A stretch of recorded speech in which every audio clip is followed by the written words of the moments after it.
L'édito du vendredi matin en compagnie de Sylvain Kahn. Bonjour Sylvain. Bonjour Simon, bonjour à tous. Ce matin, Sylvain, vous revenez sur les inégalités et l'Europe. Absolument Simon, puisque dans son édition d'hier, le journal La Croix raconte comment 116 économistes, dont Lucas Chancel et Thomas Piketty, viennent de publier le premier rapport sur les inégalités mondiales. Rien que ça. Les chercheurs alertent sur les disparités de patrimoine et sur les écarts de revenus partout dans le monde. En clair, depuis le début des années 80, si la pauvreté a bien reculé à l'échelle de l'humanité, les inégalités, elles, se creusent partout sur la planète.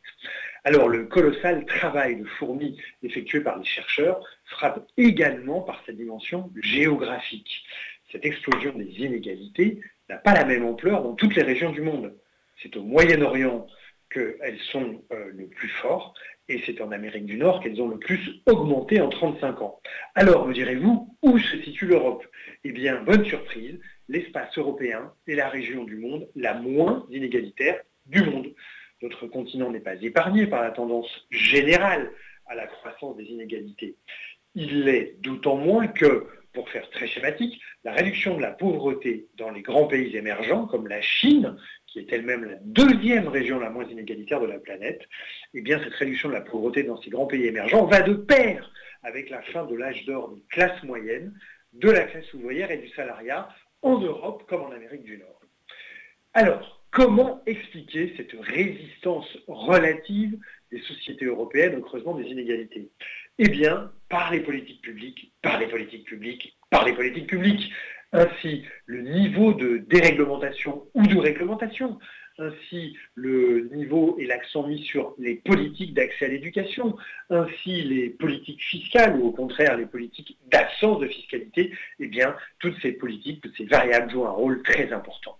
Les 107 chercheurs du premier rapport sur les inégalités dans le monde vont jusqu'à évoquer un scénario planétaire pour les années à venir qui prendrait l'Europe pour modèle.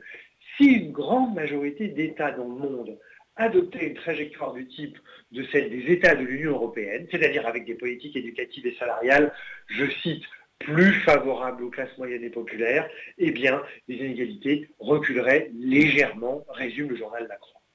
Ce rapport tombe donc à point nommé, alors que l'Union européenne et la zone euro renouent avec la croissance et que le Brexit a ressoudé les rangs des 27, les dirigeants des États membres élus par leurs citoyens, semblent depuis quelques semaines de nouveau gagnés par l'envie de mener ensemble des politiques publiques ambitieuses.